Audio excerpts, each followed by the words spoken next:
Sundar Pichai said, if you put content and links within AI overviews, they get higher click-through rates than if you put it outside of AI overviews. So he said, links within content and links that are in AI overviews within Google search. That's when Google's AI summarizes the search results. The content and links within these summaries get higher click-through rates than placed outside of these AI overviews. And so Ahrefs, one of the top SEO software suites, did some research, and this came out not too long ago, only 11 days ago. So this is what Ahrefs said. We analyzed 300,000 keywords and found that the presence of an AI overview in the search results correlated with a 34.5% lower average click-through rate for the top ranking page compared to similar informational keywords without an AI overview. The study isn't too long, so I'm going to share it. The link will also be in the description for this episode. And then I'm going to give my recommendation on what to do about this. And if you're a longtime listener of the show, you might already know my recommendation, but this is the research from Ahrefs. We selected 300,000 keywords from Ahrefs Keyword Explorer database consisting of 150,000 keywords that had an AI overview present and 150,000 keywords with informational intent where there was no AI overview present. Oh, and this is amazing. Oh my gosh, this is amazing that they found this because this correlates with everything that I've been saying. And they have cold hard research with this. And they said, our research found that 99.2% of keywords that trigger AI overviews are informational in intent. So we focused on informational keywords for a better like-for-like comparison. Wow.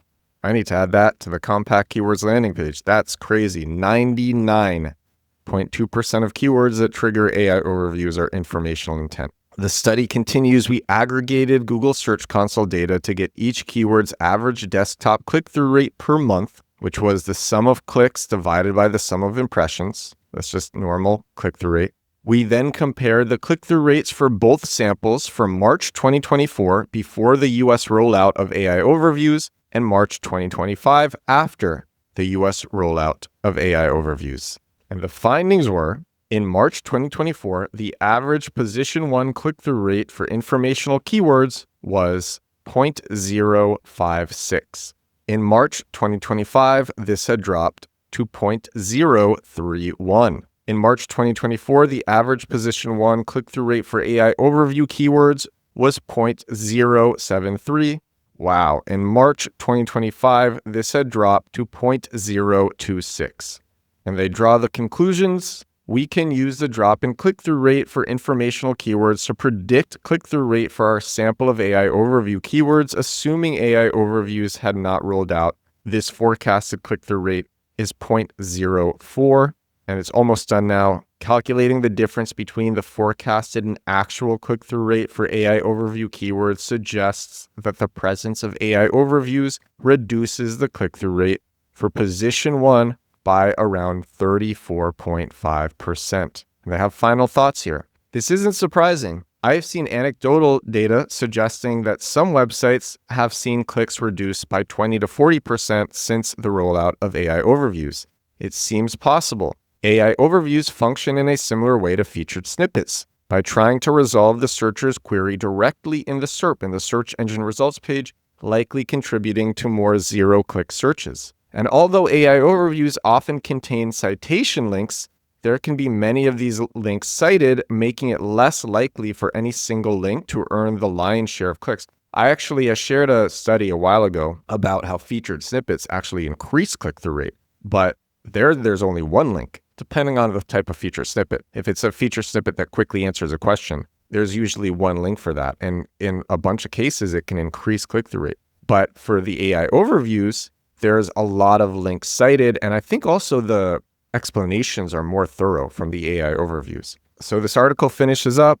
It's also telling that despite Google's optimistic claim that links included in AI overviews get more clicks than if the page had appeared as a traditional web listing for that query, there is still no way to disambiguate AI overview clicks and impressions from the rest of your Search Console data. It seems that Google doesn't want us to see the click-through rate for AI overviews.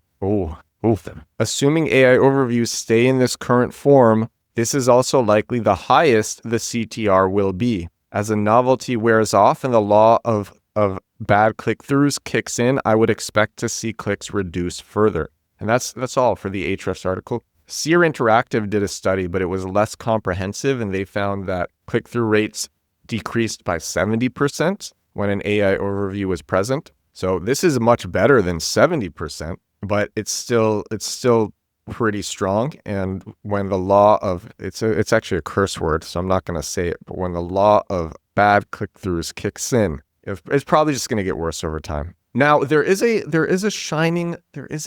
silver lining to this. And the silver lining is, and actually it is a silver lining. It's not just an exception, but it's also a silver lining. The silver lining is this really just affects informational keywords where people are searching how, what, why, when they're looking to get those sorts of answers. The silver lining is that I've been saying for years, way before ChatGPT was released, go after transactional keywords, bottom of funnel keywords, as I call them. Go after keywords where people are looking for a direct solution to their problem, and they just don't know the brand that is going to give them that solution. These are transactional keywords, and even if AI is present, people still need to click into the results in order to purchase or use something. The reason that this is a silver lining is because bottom of funnel SEO has been better than blog SEO forever, basically. But very few people realize to go after it. And I think it's becoming more popular now because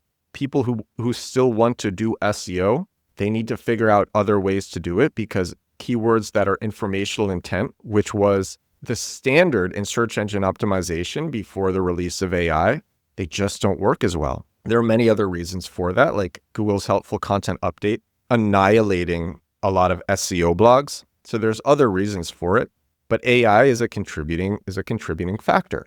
But even before AI, I would say that bottom of funnel search engine optimization was better than doing SEO with your blog. The reason for that, and actually, if you want to learn more, my 13-hour SEO course, Compact Keywords, is about this form of search engine optimization. And I just redid the landing page. I'm pulling it up right now because it's very useful for sharing information about this. But the new landing page goes deep into the difference between blog SEO and bottom of funnel SEO, and why blog SEO is not very smart to do anymore, and why my method of SEO will continue to work for a long time and was always better than blog SEO. But in short, I'm just going to summarize. Blog SEO has lower conversion rates than bottom of funnel SEO. Blog SEO is pretty normally top of funnel, targeting these informational keywords. Blog SEO, it takes a lot more time and money because you have to write long articles. The articles also can take longer to rank. They're typically going after more competitive keywords. So you might even have to put in more time and effort to get backlinks to these blog posts. Whereas with bottom of funnel pages, they're targeting transactional keywords, which are just historically under-targeted. And so oftentimes these keywords don't require any backlinks to rank for. And as I talked about yesterday, with the bottom of funnel SEO, you can go after keywords that represent huge purchase orders, and you can do that a lot easier than with blog SEO. And now blog SEO is getting deprioritized by Google algorithm updates, as I just mentioned, and AI overviews. AI overviews are really, really awful for blog SEO. Whereas if an AI overview is present, again, people still need to click through to the page to actually get what they want if it is a transactional bottom of funnel keyword. And the craziest thing through all of this is through all of these updates, my bottom of funnel pages, which even ones that I even created 6+ years ago, have been untouched because no one goes after those keywords. And the pages that I make and that I show how to make, and I talk about them all the time on this show as well, they're aligned with what Google wants. So it's just the best of both worlds. It's also totally white hat. The one tip that I wanna mention, aside from don't go after informational keywords, as Ahrefs said, go after transactional ones. So one tip is just always think about, how can I give a searcher what they are looking for before they start scrolling? And I'm going to leave you with that. I have an entire article, it's a short one, on my website, edwardstrom.com/articles. It's going to be linked to in the description for this episode too. Give visitors what they want before they start scrolling. It's an example of lots of other high-ranking pages that do just that. But this is bad news for blog SEO. But look, if you have a blog that is already ranking well and you're concerned about this, and even if you are an affiliate, you can still create bottom of funnel pages selling whatever it is that you are selling.